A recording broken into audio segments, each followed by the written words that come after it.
Star Wars Ahsoka has finally been released, and I have watched the first 2 episodes, and it was trash. Here is my reaction to Star Wars Ahsoka Episode 1. So it starts off with not your traditional Star Wars crawl. The evil Galactic Empire has fallen and a new republic has risen to take its place. However, sinister agents are already at work to undermine the fragile peace. A plot is underway to find the lost Imperial Grand Admiral Thrawn and bring him out of exile. Once presumed dead, rumors are spreading of Thrawn's return, which would galvanize the Imperial remnants and start another war. Former Jedi Knight Ahsoka Tano captured one of Thrawn's allies and learned of a secret map which is vital to the enemy's plan. Ahsoka now searches for the map as her prisoner, Morgan Elsbeth, is transported to the New Republic for trial. Immediately, this is the same plot of The Force Awakens. The map to Thrawn / map to Skywalker. Why does this map exist? I don't know. I don't know. Why does it exist, Disney? Did J.J. Abrams direct this episode, or did Dave Filoni? I checked, and Dave Filoni did direct this episode. In the very first scene, Filoni plagiarized The Phantom Menace, the opening scene with Qui-Gon Jinn and Obi-Wan Kenobi, Master and Apprentice. He's doing the same thing here with Balin's skull and Shin, so they think that they're Jedi, and it turns out that they're not Jedi, and they call them out. But I don't know why. I mean, wouldn't this guy be terrified? He doesn't think that they're actually Jedi, that they're just 2 random people. I mean, come on, like, this guy ends up getting killed for it. Got some strong women on strong women action. They are looking to free Morgan Elsbeth, and Filoni, again, plagiarizes another scene. This is the Vader hallway scene from Rogue One.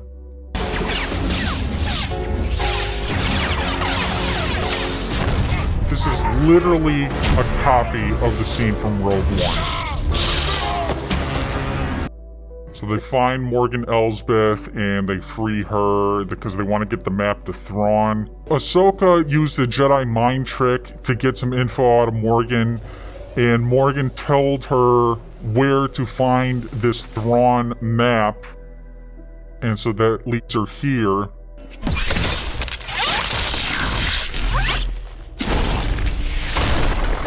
Then Filoni plagiarizes another scene, this one, the deleted scene in Revenge of the Sith when Anakin and Obi-Wan are captured and looking to escape.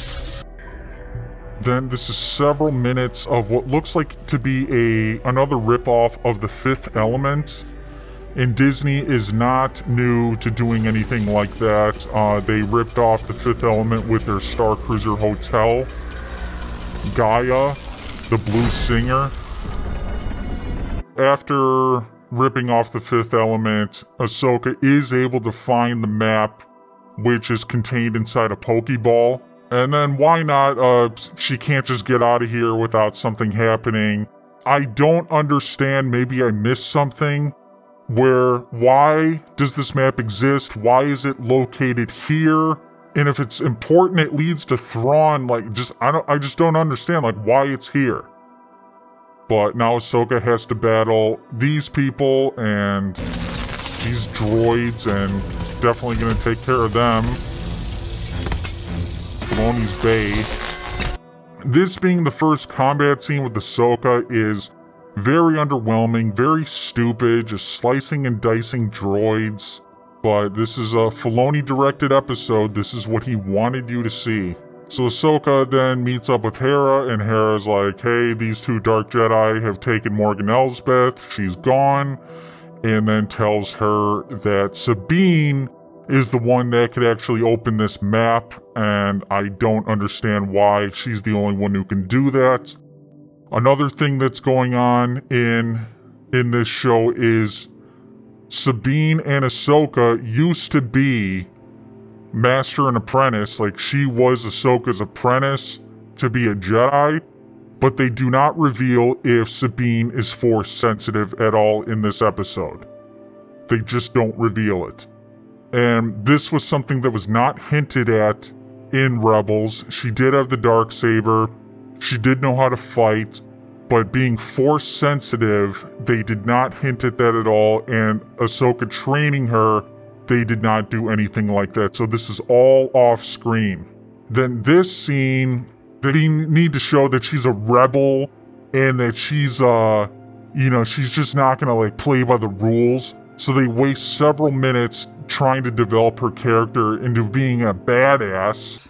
Yep, well, you're not wrong. Alright, look, Commander, I have my orders. I'm gonna need you to pull over. And then they play the sick Filoni Star Wars rock, and like, I was just like, yeah, girl power.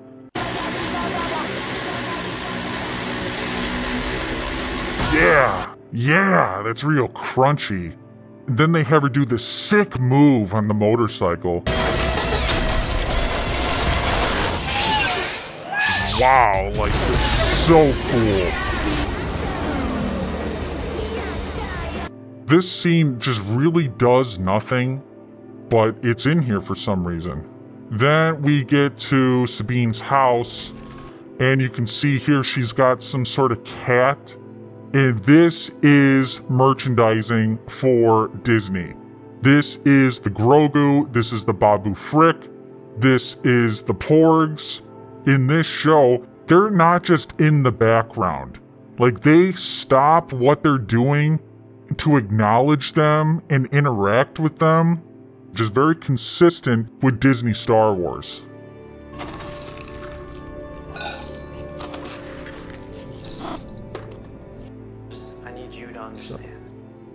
Honestly, I really don't even think Ezra's going to be in this show. I mean, there's a lot of strong women already.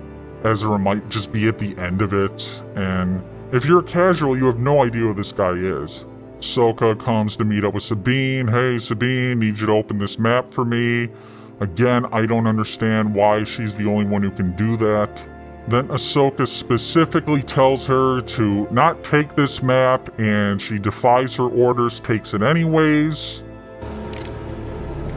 They track her down, and Shin and Sabine get in a little duel, and they do not reveal if Sabine is Force sensitive. She does a very good job defending herself. She should have been sliced and diced.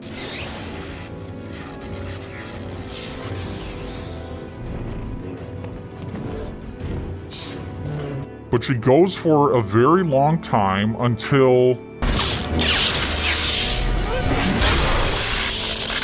she gets Revad. So forget about what happened to Qui-Gon Jinn. It doesn't matter anymore. You get stabbed in the stomach. She's going to live. Obviously, she's not going to die. She got Revad. Revad got stabbed 2 times and lived. The Grand Inquisitor got stabbed. He lived.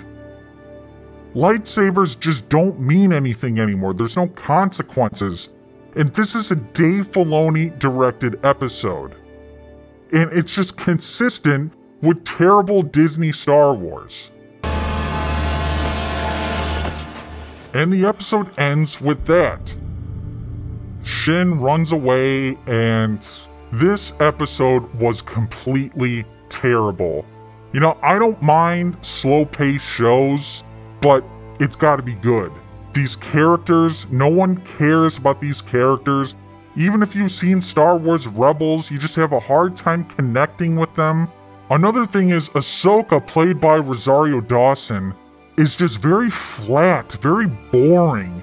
She's just it seems very broken compared to the high-spirited, animated Ahsoka. And like, everyone says, oh, it's such a great casting, but it's like, really? I don't think so. It's just very dull. There's like nothing exciting about her. So let's recap what happened. It starts off plagiarizing the Phantom Menace. You have the Master an apprentice entering the ship.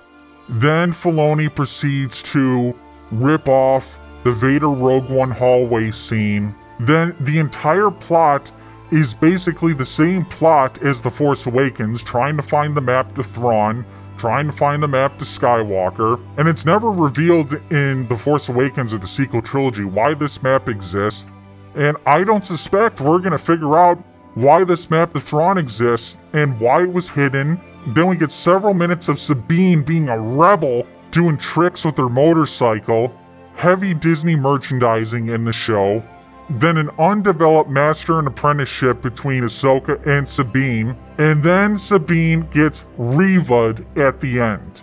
Going into episode 2, if you were kind of like digging it a little bit, how do you accept the Reva'ing at the end of this episode?